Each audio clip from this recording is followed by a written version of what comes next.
ओम श्री गणेशाय नमः। ओम नमो भगवते वासुदेवाय। शांताकारं भुजगशयनं पद्मनाभं सुरेशं विश्वाधारं गगनसदृशं मेघवर्णं शुभांगं लक्ष्मीकान्तं कमलनयनं योगविद्यानगम्यं वन्दे विष्णु भवभयहरं सर्वलोकैकनाथ।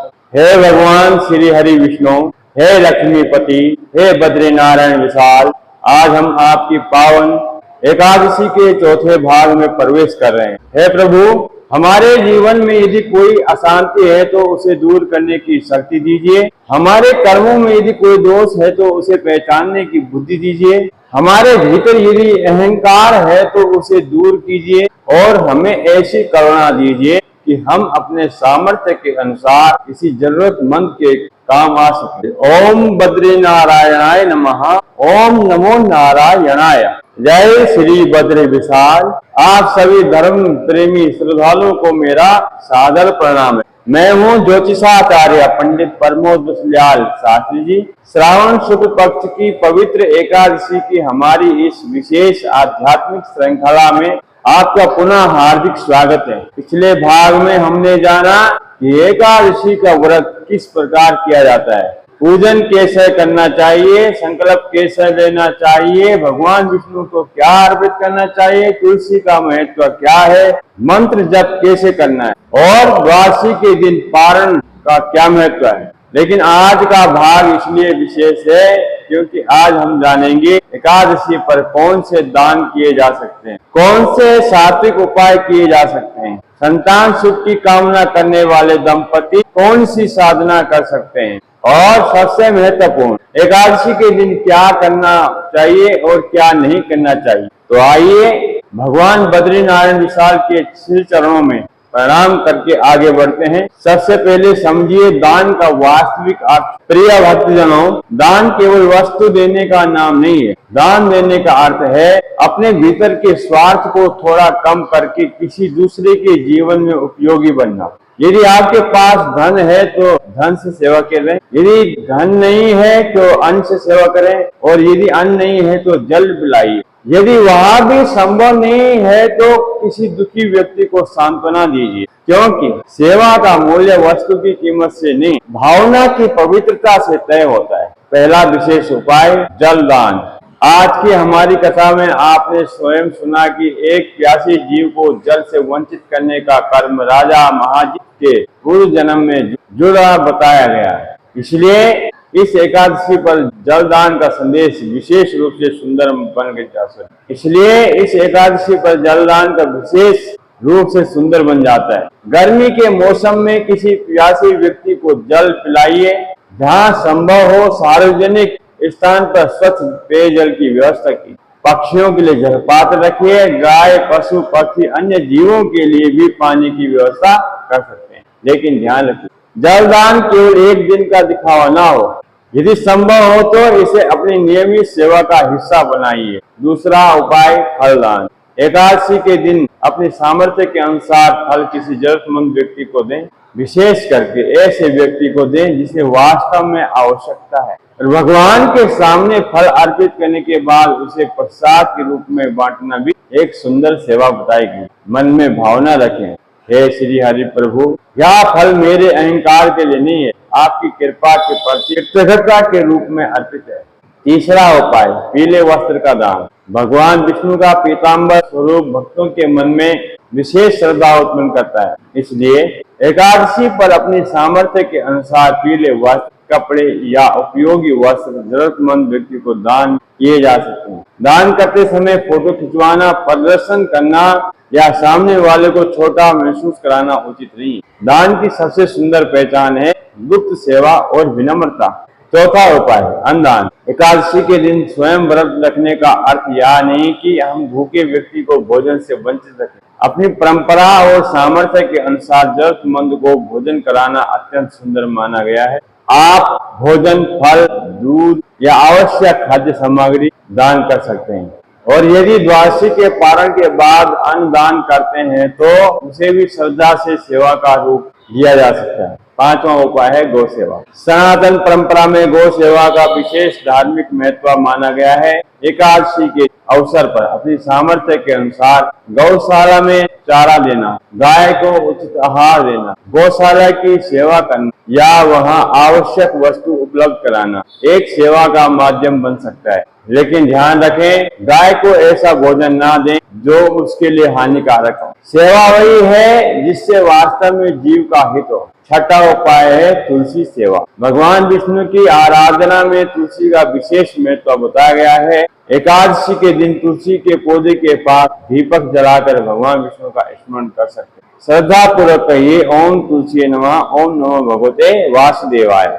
फिर भगवान श्री हरि का ध्यान करें। तुलसी को केवल पूजा की वस्तु न माने, उसकी सेवा करें, उसकी रक्षा करें और पौधे को जीवित रखने का संकल्प लें। सातवां उपाय है दीपदान। संध्या के समय भगवान विष्णु के सामने घी या तेल का दीपक अपनी परंपरा के अनुसार जलाएं। दीपक के सामने बैठकर कहें, हे श्री हरि, जिस प्रकार यह दीपक अंधकार को दूर करता है, उसी प्रकार मेरे जीवन के अज्ञान और नकारात्मकता को दूर कीजिए। फिर मंत्र का जप करें, ओम नमो भगवते वासुदेवाय। आठवां उपाय मंत्र जप। एकादशी पर सबसे सरल साधना है ओम नमो भगवते वासुदेवाय। यदि संभव हो तो 108 बार जप करें। समय और श्रद्धा हो तो जप भी कर सकते हैं, लेकिन संख्या को लेकर अहंकार ना करें। भगवान के लिए एक मंत्र भी श्रद्धा से कहा जाए तो वह साधना बन जाता है। नवा उपाय है विष्णु सहस्त्र नाम। जिन श्रद्धालुओं के पास समय हो तो वे एकादशी के दिन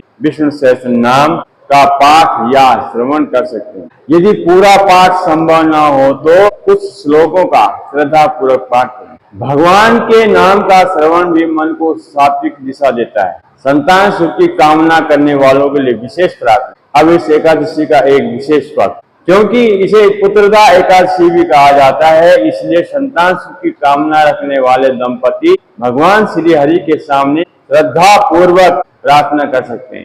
लेकिन एक बात बहुत स्पष्ट समझ लीजिए, यह धार्मिक साधना आस्था और प्रार्थना का माध्यम है, निश्चित परिणाम की कोई गारंटी नहीं है। संतान संबंधी स्वास्थ्य समस्या होने पर उचित चिकित्सीय परामर्श भी आवश्यक है। अब पति पत्नी भगवान विष्णु के सामने बैठकर प्रार्थना करें। यदि हमारे जीवन में संतान सुख का योग और आपकी इच्छा हो तो हमें स्वास्थ्य, सद्गुणी और संस्कारी संतान का आशीर्वाद प्रदान कीजिए। हमारे मन में धैर्य रखें, हमारे परिवार में प्रेम रखें और हमें माता पिता बनने योग्य सद्बुद्धि और संस्कार प्रदान कीजिए। हे बद्रीनारायण विशाल, हमारी प्रार्थना आपके चरणों में समर्पित है। इसके बाद दोनों मिलकर ओम नमो भगवते वासुदेवाय का श्रद्धा पूर्वक जप करें। परिवार में सुख शांति के लिए विशेष उपाय। यदि परिवार में बार बार तनाव रहता है तो एकादशी के दिन परिवार के सभी सदस्य कुछ समय भगवान विष्णु के सामने बैठे। कोई एक व्यक्ति विष्णु मंत्र का जप करे और बाकी परिवार श्रद्धा से सुने। इसके बाद सब एक दूसरे से प्रेम पूर्वक कहें, हम एक दूसरे को समझने का प्रयास करेंगे, क्योंकि केवल पूजा करने से नहीं, व्यवहार बदलने से भी घर में शांति आती है। आर्थिक शांति के लिए सात्विक उपाय। यदि आर्थिक चिंता है तो एकादशी के दिन भगवान विष्णु के सामने बैठकर प्रार्थना, हे श्री हरि, मुझे ऐसा धन प्रदान करें जो धर्म पूर्वक प्राप्त हो। मेरी बुद्धि को ऐसा बनाइए कि मैं धन का सदुपयोग करूं। मेरे भीतर लोभ ना बढ़े और मेरी आय का कुछ भाग सेवा में लगाने की शक्ति मुझे दे। फिर अपनी सामर्थ्य के अनुसार किसी जरूरतमंद की सहायता करें। ध्यान रखें, एकादशी का उपाय मेहनत, सदाचार और विवेक का विकल्प नहीं है। मानसिक शांति के लिए उपाय। एकादशी के दिन कुछ समय अकेले शांत बैठें, मोबाइल को दूर रखें, आंखें बंद करें, धीरे धीरे श्वास लें और मन में भगवान विष्णु का ध्यान करते हुए जप करें, ओम नमो नारायणाय। कुछ मिनटों तक केवल भगवान के नाम पर ध्यान केंद्रित। यह साधना मन को शांत करने और स्वयं के भीतर झांकने का अवसर दे सकती है। अब जानते हैं एकादशी पर क्या नहीं करना चाहिए। प्रिय भक्तजनों, व्रत में केवल क्या करें जानना पर्याप्त नहीं है, यह जानना भी जरूरी है क्या ना करें। तो सबसे पहले अन्न और अनाज का सेवन ना करें। एकादशी व्रत की परंपरा में अन्न एवं अनाज का त्याग प्रमुख माना जाता है। लेकिन व्रत की विधि और अपनी परंपरा के अनुसार स्वास्थ्य कारणों से व्रत संभव न हो तो भगवान का स्मरण करते हुए सात्विक भोजन करना कठोर उपवास से भी बेहतर हो सकता है। दूसरी बात, क्रोध ना करें। एकादशी के दिन यदि आपने भोजन छोड़ दिया लेकिन पूरे दिन क्रोध किया तो अपने मन से पूछिए, क्या मैंने वास्तव में व्रत रखा? क्या व्रत का लक्ष्य मन को भगवान की ओर ले जाता है? नंबर 3, किसी की निंदा ना करें। एकादशी के दिन विशेष रूप से वाणी पर नियंत्रण रखें। किसी की बुराई, चुगली, अपमान, कटुवचन, इन सब से बचें। नंबर 4, झूठ और छल से बचें।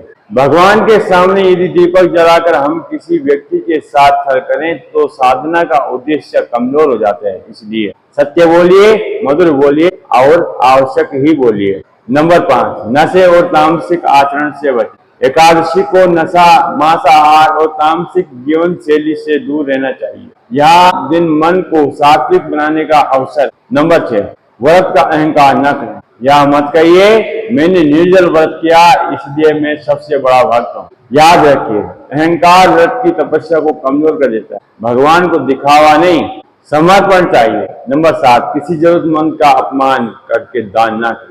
यदि दान देते समय सामने वाले का आत्मसम्मान चोटिल हो जाए तो दान की भावना कमजोर हो जाती है। इसलिए दान दीजिए सम्मान के साथ में। अब जानते हैं कि सबसे बड़ा उपाय कौन सा है। अब मैं आपको इस पूरे भाग का सबसे महत्वपूर्ण संदेश बताना चाहता हूँ। हमने जलदान बताया, फलदान बताया, वस्त्रदान बताया, अन्नदान बताया, गौ सेवा बताई, तुलसी सेवा बताई, दीपदान बताया, मंत्र जप बताया, लेकिन सबसे बड़ा उपाय क्या है? अपने व्यवहार को बदलना। यदि आप एकादशी के दिन किसी प्यासे को पानी पिला दें, किसी भूखे को भोजन दे दें, किसी दुखी को सांत्वना दे दें, किसी क्रोधित व्यक्ति को प्रेम से उत्तर दे दें और किसी पुराने वैर को समाप्त करने का प्रयास करें तो यह भी भगवान की सुंदर सेवा है। श्रीमद् भगवद गीता का संदेश है। भगवान श्री कृष्ण कहते हैं, अद्वेष्टा सर्वभूतानां मैत्रा करुण एव च निर्ममो निरंकार समदुख सुख क्षमी। अर्थात भक्त को सभी प्राणियों के प्रति द्वेष रहित, मैत्री भाव और करुणा रखने वाला होना चाहिए। यही तो एकादशी की आत्मा है। मन में करुणा, वाणी में मधुरता, कार्य में सेवा और हृदय में श्रीहरि। एकादशी का विशेष दान संकल्प। यदि आप इस एकादशी पर कोई विशेष सेवा करना चाहते हैं तो अपनी सामर्थ्य के अनुसार इनमें से एक संकल्प चुनें। एक प्यासे को जल पिलाऊंगा, एक जरूरतमंद को भोजन दूंगा, एक जरूरतमंद को वस्त्र दूंगा, किसी बीमार या असहाय की सहायता करूंगा, गौ सेवा करूंगा, पक्षियों के लिए जल दूंगा, तुलसी का पौधा लगाऊंगा और उसकी सेवा करूंगा, भगवान के नाम का जप करूंगा। याद रखिए, छोटा संकल्प भी बहुत बड़ा बन सकता है यदि वह नियमित और निस्वार्थ हो। इस भाग का विशेष आध्यात्मिक रहस्य। राजा महाजीत की कथा हमें एक बहुत बड़ी शिक्षा देती है। मनुष्य अपने वर्तमान जीवन में अच्छा कर्म कर रहा हो फिर भी उसे अपने पुराने कर्मों के संस्कारों का सामना करना पड़ सकता है, लेकिन सनातन धर्म निराश नहीं करता। वह कहता है प्रयासित करो, सत्कर्म करो, भगवान का स्मरण करो, दान और सेवा करो, अपने आचरण बदलो। यही कारण है कि एकादशी केवल तिथि नहीं है, यह आत्म सुधार का अवसर है। प्रिय भक्तजनों, अब हमारी यह पावन कथा अपने अंतिम चरण की ओर बढ़ रही है। 5वें अथवा अंतिम भाग में हम जानेंगे कि एकादशी की फलश्रुति और अंतिम आध्यात्मिक संदेश क्या है, भगवान श्री हरि की कृपा कैसे प्राप्त करें, व्रत का पुण्य किस प्रकार समर्पित करें, पारण के समय क्या करें, कौन सी अंतिम प्रार्थना करें, एकादशी का आध्यात्मिक फल क्या है और इस पूरी कथा का ऐसा कौन सा संदेश है जिसे यदि हमने अपने जीवन में उतार लिया तो हमारा जीवन ही एक साधना बन सकता है। भाग 5 में हम एक सुंदर सामूहिक श्री हरि प्रार्थना के साथ इस कथा का समापन करेंगे। आज की विशेष प्रार्थना। हे बद्रीनारायण विशाल भगवान, हमारे हाथों को सेवा के योग्य बनाइए, हमारी वाणी को मधुर बनाइए, हमारे मन को शांत बनाइए, हमारे हृदय में करुणा भरिए, हमारे घर में प्रेम बनाइए, हमारे कर्मों में धर्म रखिए और जब भी हम किसी प्यासे को देखें हमें जल देने की भावना दीजिए। जब किसी भूखे को देखें तो उसे भोजन देने की भावना दीजिए। तो श्रद्धालुओं, आध्यात्मिक और सनातन धर्म से जुड़ी कथाएं आप तक पहुंचती रहे तो हमारे चैनल को सब्सक्राइब करें और वीडियो को लाइक करें एवं शेयर अवश्य करें। आइए अंत में सभी मिलकर भगवान बद्रीनारायण विशाल का स्मरण कर देंगे। हे भगवान बद्रीनारायण, हमारे घर में धर्म का दीपक जलाइए, हमारे परिवार में प्रेम बनाए रखना, हमारे बच्चों को संस्कार देना, हमारे बुजुर्गों को सम्मान देना, हमारे कर्मों में पवित्रता और हमारी हर प्रार्थना को अपनी इच्छा के अनुसार